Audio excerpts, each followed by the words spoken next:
नमस्कार दोस्तों, मेरा नाम है निर्मल। आज हम बात करने वाले हैं एल एन टी के बारे में। लार्सन एंड टुब्रो कंपनी का नाम है, जो है मार्केट में। अगर आप बड़े लार्जर पर्सपेक्टिव की बात करते हैं तो this is called the big elephant. और इनका बिजनेस जो है काफ़ी जगह फैला हुआ है। Electric, defence, infrastructure, automation, development, IT, बहुत सारे काम काज करते हैं। तो उन सभी चीज़ों पर आज नज़र डालते हैं और एक आइडिया लगाते हैं कि कंपनी क्या करती है, किस हिसाब से जो है कंपनी ने पर्सपेक्टिव बनाता है। हमारा पर्सपेक्टिव किस हिसाब से बनता है कंपनी में। तो यहाँ पर एक चीज़ जो देखने लायक है, दैट इज़ पहले कंपनी का बिजनेस समझना चाहिए, कंपनी क्या करती है।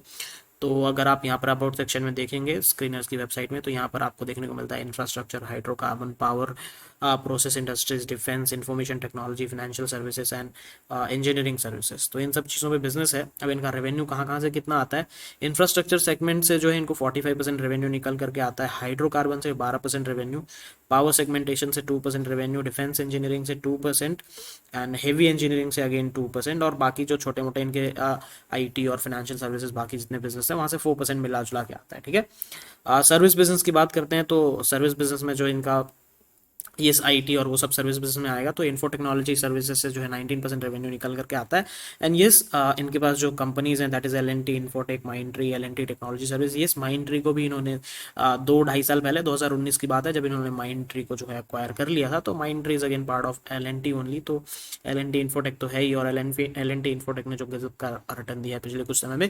एक सेपरेट वीडियो में हम बात करेंगे इन्फोटेक और माइंट्री के बारे में, बट फिलहाल आपको समझना है कि एल एन टी को यहाँ से रेवेन्यू मिलता है। फाइनेंशियल सर्विसेज से 10% रेवेन्यू आता है, L and T financial holdings.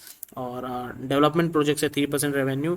Geographical segment से अगर हम बात करें तो इनका जो है डोमेस्टिक रेवेन्यू है that is 63%, US and Europe से 17%, मिडल ईस्ट से 12%, और बाकी का जो इनका कारोबार है दुनिया भर में फैला हुआ है उससे 8% आता है। और ऑर्डर बुक की बात करें तो order book is like what is the order they are getting. तो 75% जो इनका order that is infrastructure segment से होता है, हाइड्रोकार्बन 14%, पावर सेगमेंट से 4%, defence engineering 2%, heavy engineering 1% and 4% from others. अब इसमें जो है यहाँ पर एक नोट भी आप देख सकते हैं, yes this order book does not include business services, service business, तो वो थोड़ा सा अलग है। यस, जैसा कि हमने बात किया कि माइंड्री के acquisition, yes June 2019 I was correct, में जो इन्होंने 10,000 करोड़ में जो है हॉस्टाइल टेक ओवर किया है। 60% स्टेक जो इनके पास है। एंड इन्होंने एक बिजनेस डिवेस्ट भी किया है, एक बिजनेस सेल भी किया है, सेल ऑफ किया है। सिनाइडर इलेक्ट्रिक को जो इन्होंने अपना electrical and automation business sale कर दिया for a cash deal of 14,000 crore, which is again huge in itself. Okay, इसके अलावा आप अगर हम कंपनी के जो है फंडामेंटल्स और कुछ की इंडिकेटर्स पे, फाइनेंशियल रेशियोज पे ध्यान देते हैं तो कंपनी का जो market capitalisation that is 2,75,000 crore as of a time. Current price 1960, 1900 और 2000 को ऑलमोस्ट टच कर रहा है। This is all time high I can say. Stock का जो पीई है दैट इज 31.7, 32 का पीई है। ₹550 की बुक वैल्यूएशन निकल करके आती है। Look at the return on capital employed that is 15%, return on equity 19%। और डिविडेंड यील्ड कम हो गई है, 1% से नीचे आ गई है। द रीजन बीइंग कि प्राइस ऊपर चला गया है, अदरवाइज डिविडेंड यील्ड भी काफ़ी अच्छी है। यस, एज आई मेंशन 1982 यहाँ से जो है इनका लोअर सर्किट ₹1,000 1100 है, और upper circuit is again same thing, तो अपने ऑल टाइम हाई के आसपास है। फेस वैल्यू तो है, तो फ्यूचर में आपको स्प्लिट भी देखने को मिल सकता है 1:2 के रेशियो में। तो वो चीज़ भी होती है, तो एक अच्छी चीज़ होगी। चार्ट चार्ट हम देखेंगे थोड़ी देर में। Yes, healthy dividend. अब कंपनी के पास जो है, yes the company has delivered poor sales, या जिस सेगमेंट में कंपनी बिजनेस कर रही है सेल्स ग्रोथ उतनी नहीं होती है, बट बात करेंगे अब।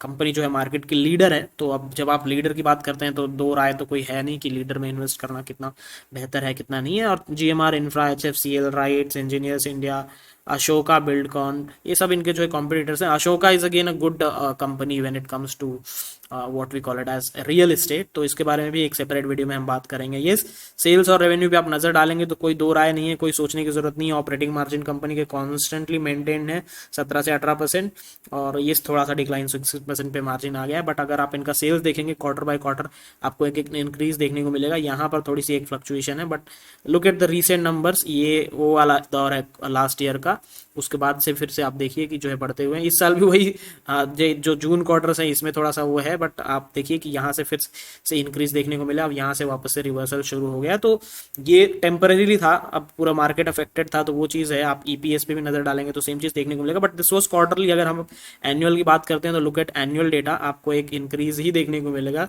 Just leaving this portion a bit, yes, ये भी आप देखिए यहाँ पर इससे भी उतना कोई इम्पैक्ट पड़ा नहीं, इन्होंने जो अपना एवरेज ग्रोथ है वो बढ़ता हुआ ही नजर आया है, और next year it is again expected to be growing only. तो इन सभी चीज़ों पे नज़र रखिएगा आप। ईपीएस अगर ये सब समझ नहीं आता तो आप ईपीएस देखिए, ईपीएस बढ़ रहा है घट रहा है, उससे पता चल जाता है। ईपीएस कॉन्स्टेंटली जो है यहाँ से इंक्रीज होते हुए देखने को मिल रहा है, तो इन सभी फैक्टर्स को कंसिडर करते हुए definitely a good company. Yes, this is the problem, sales growth उतनी ज़्यादा नहीं है जितनी आप एक्सपेक्ट करते हैं, but you have to look at from a different perspective. The segment जो इनका कैपिटल इंटेंसिव बिजनेस है टोटली, तो यहाँ पर नहीं होती मैनेज, बट या अगर आपको ग्रोथ चाहिए तो फिर आप फाइनेंशियल सर्विसेज या एल&टी, इन्फोटेक, माइंडट्री में जा सकते हैं। Again this is the owner, promoter group यही है, बट यस वो ग्रोथ आपको नहीं मिलेगी जो आप एक्सपेक्ट कर रहे हैं, क्योंकि बिजनेस सेगमेंट ही अलग है। प्रॉफिट ग्रोथ भी वही चीज़ आपको देखने को मिलेगी, यहाँ पर कहीं कहीं पे फ्लक्चुएशन होती रहती है, बट स्टॉक प्राइस ने कंस्टेंटली अच्छा रिटर्न दिया है लास्ट 1 ईयर में 85%, एंड 5 ईयर्स में बात करते हैं तो 16% रिटर्न, बहुत अच्छी चीज़ है। और रिटर्न ऑन इक्विटी भी इन्होंने मेंटेन करके रखा है, तो this is like very safe player. अगर आप बहुत सेफ जाना चाहते हैं तो इनके साथ जा सकते हैं। Borrowings are there, yes capital intensive business है जैसा कि, बट 2:1 से ज़्यादा की नहीं है, तो 1:2 I mean debt equity ratio अगर हम बात करते हैं तो डेट जो है वो डबल है। कैश कन्वर्जन साइकिल, ये यहाँ पर भी थोड़ी बहुत ऊपर उतार चढ़ाव देखने को मिलेगा, but overall picture is good. And यहाँ पर आपको जो है इनकी अपने प्रमोटर्स की अगर हम बात करते हैं तो एज सच कोई मेजर प्रमोटर है नहीं, कंपनी के जो डायरेक्टर्स मैनेज कर रहे हैं। आप सबसे मेजोरिटी स्टेक होल्डर की बात करते हैं, एफआईआईज तो हैं ही हैं। डीआईआईज में देखिए आप, यहाँ पर आपको लाइफ इंश्योरेंस कॉरपोरेशन के पास एक अच्छा खासा स्टेक देखने को मिलेगा, 12.5-13% का। और एचडीएफसी के पास तो है ही है, general insurance, Reliance capital, SBI के पास भी काफ़ी सारा है, Aditya Birla group, and government of India का तो है ही है, प्लस और मेजोरिटी जो है एल&टी एम्प्लॉयज़ का जो ट्रस्ट है that is having a good share, उनका ही है। बाकी काफ़ी सारे इंस्टीट्यूशनल इन्वेस्टर्स का ये फेवरेट स्टॉक है, तो आप इसको अंडर एस्टिमेट नहीं कर सकते इस टर्म्स में, आपको मानना ही पड़ेगा। अब खैर ये तो फाइनेंशियल और इंडिकेटर्स फंडामेंटल्स को देख करके कंपनी बहुत स्ट्रांग है, कोई दो राय नहीं है, कोई डाउट नहीं है। लॉन्ग रन में काफ़ी अच्छा जो है रिटर्न देने वाली है, काफ़ी डिफेंसिव सेगमेंट है, सेफ गेमर्स के लिए बहुत अच्छी चीज़ है। बट अभी फिलहाल क्या सिचुएशन चल रही है इसके स्टॉक प्राइस में वो देखना भी ज़रूरी है। तो एक बार जो है स्टॉक प्राइस में नज़र डाल लेते हैं कि स्टॉक प्राइस कैसे मूव कर रहा है। देखिए आपको एक कॉन्स्टेंटली एक अपसाइड डायरेक्शन में देखने को मिलेगा, और यहाँ से दिस इज द पॉइंट 1830 का जो पॉइंट है, यहाँ से एक ब्रेकआउट दिया है, और वहाँ से देखिए आप बुल रन में है। जब जब ये ब्रेकआउट हुआ है तो that is again bull run. आपको जो है थोड़ा सा चेंज करके देखते हैं कि लॉन्ग टर्म पर्सपेक्टिव में कंपनी ने कैसे परफॉर्म किया है। अगर मैं आपको इसका what I can do is yes, monthly chart अगर मैं आपके सामने ओपन करता हूँ तो मंथ बाय मंथ आप अगर इसकी परफॉर्मेंस देखते हैं तो आपको एक अलग ही चीज़ देखने को मिलेगी। देखिए ये जो है एक लोअर लेवल था पिछले साल, जो है 700-800 का है। कंपनी यूज टू ट्रेड 1200-1300 के लेवल पे ट्रेड करने वाली कंपनी, ये कोरोना पैंडेमिक की वजह से गिर के आई 800-900 में। अब यहाँ पे जिसने 800-900 में पकड़ा है पिछले साल, उनके लिए कंपनी ने बहुत ज़्यादा रिटर्न दिया है, may be more than even 100%। आप इमेजिन कीजिए यहाँ से लोअर लेवल जो है 900 से कंपनी जो है अभी 1900 पे ट्रेड कर रही है, तो डबल से भी ज़्यादा हुआ है, तो 100% रिटर्न। अदरवाइज लेकिन अगर आप ओवरऑल पिक्चर देखते हैं तो यहाँ से भी एक तगड़ा हुआ है, और ये जो है ये एक ब्रेकआउट पॉइंट था, ये 1400-1500 का एक ब्रेकआउट पॉइंट था लार्जर पर्सपेक्टिव की अगर हम बात करते हैं। जिस दिन कंपनी ने ये 1500 तोड़ा, यहाँ से बाय करने का टाइम था, और even I believe like this was the again point. 1200 तोड़ने के बाद भी कंपनी बहुत ज़्यादा बुलिश है, और अभी भी बुल रन कंटिन्यू होते हुए दिख रहा है। अभी यहाँ पर ये जो एक बड़ी कैंडल बनी है, इसके बाद आई हैव दिस फीलिंग कि शायद एक कंसोलिडेशन आना चाहिए, लाइक दिस समथिंग साइडवेज चलना चाहिए कुछ दिन। अगर अगले 1-2-3-4 महीने अगर साइडवेज जाते हैं तो एक अच्छा हेल्दी साइन होगा, बट जब तक ये बुल रन कंटिन्यू है तो आप भी इसका फ़ायदा उठा सकते हैं बुल रन में। डेली चार्ट अगर हम देखते हैं तो आप देखिए यहाँ से डेली कैंडल पर भी ये जो है थोड़ा सा जो है कंसोलिडेट होता हुआ दिख रहा है, but still green candles tend to continue. तो ये सब बातें हैं, इन सब को कंसिडर करते हुए from my side it's a thumbs up for L and T technologies, not technologies, just L and T, Larsen and Toubro, the main company that we are talking about, और इसकी तरफ आप डेफिनेटली जा सकते हैं। वीडियो अगर पसंद आया है तो प्लीज़ लाइक करके जाइएगा।